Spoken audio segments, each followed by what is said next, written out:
chairman. It's absurd. And Bill Gates admits in the same interview he was an admirer, quote, of Malthus. He admired these Malthusian Who is the views. great-granddaddy? He is the fount of it all, 1790. Yeah, I'd like to read this quote, actually. And maybe the interesting thing I've learned is this thing that's still surprising when I tell other people, which is that as you improve health in society, population growth goes down. You know, I thought it was, before I learned about it, I thought it was paradoxical. I thought, well, if you improve health, aren't you just dooming people to deal with such a lack of resources where they won't be educated or won't have enough food? You know, sort of a Malthusian view of what would take place. He admits he was enthralled with Malthus. But he's actually lying. They're keeping them from developing, and that's what their foundation does. And it's actually once you develop, then you start having 2.2 children globally on average, and then things clean up. It's the opposite. They're keeping them in squalor, where they run around chewing up everything. They'd rather just pursue eugenics, I think. I think that's pretty clear. They'd rather just we've also got Gates quotes about, well, we gave everybody the shots, and there was huge outbreaks, but that's just an accident. I mean, it's just, there's so much. He and his billions just pop up in every African country, and, you know, there's always a scandal, and it's just coincidence, and it's all philanthropy. I mean, it's no big deal that in some African countries 45% of the population have AIDS. And then they've done studies where children who have never had sex and whose mothers don't have it and fathers don't have it, but all they ever got was a shot. All they ever got was a shot. And then also they've done studies in the U.S. and England, as well as Canada, with blacks. And they found that someone who has the same amount of partners is 15 times as likely to contract HIV. Well, it's because it's a bioweapon. It's race-specific. It's been looked at. And the media, some major magazine, what is it, New Scientist, just attacked me and said, oh, we believe that AIDS was created. We have the Pentagon documents from the 70s. What a coincidence. What a coincidence. I mean, we have the documents. And I pulled up a story the other day in Nigeria. When the people started catching on and started protesting being sterilized and vaccinated with polio vaccines, all of a sudden a polio outbreak starts to happen. And that was in the BBC. They refused to take it because it had cancer virus in it. They were caught in 100+ countries. Mainly it was Africa, Latin America, and Asia. This was in the I forgot to add that in the film. We got to go back, and now it's too much. About how they caught them adding the sterilization hormone to the tetanus shot. Every time. It's just so happens to be, even that particular news report admitted it was all staged and looked to be arranged. And BBC. BBC just said it's staged. Yeah, I saw that.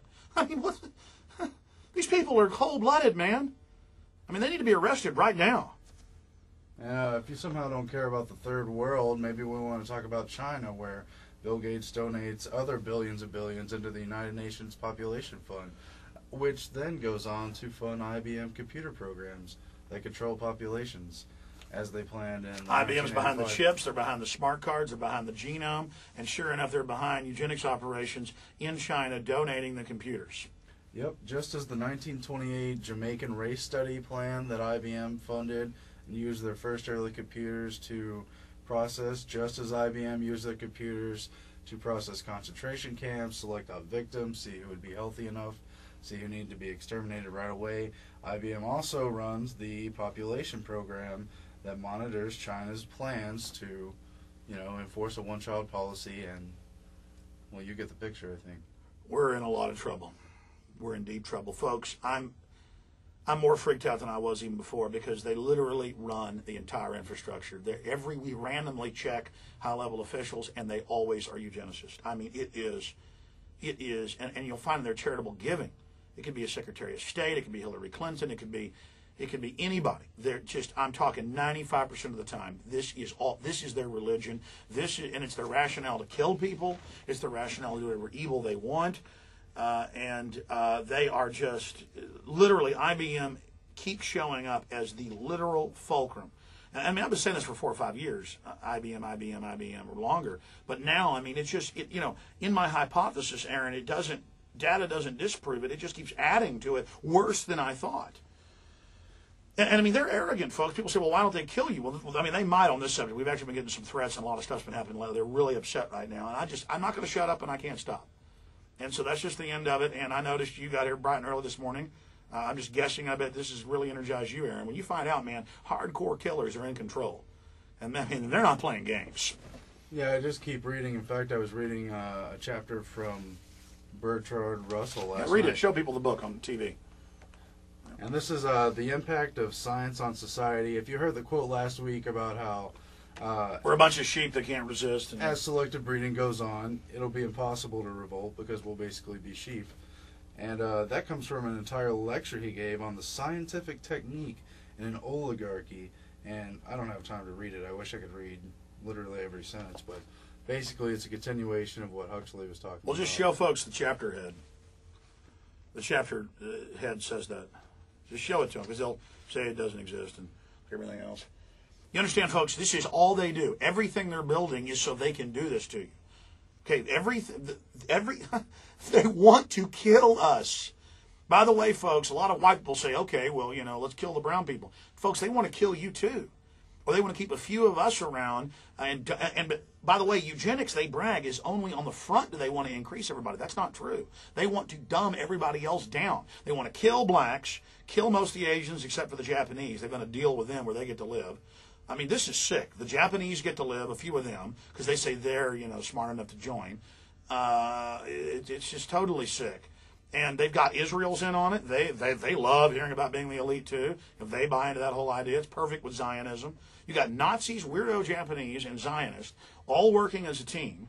And we're just totally screwed. I mean, I don't know how else to say it. And it's all out of control in this new century. It's all the science.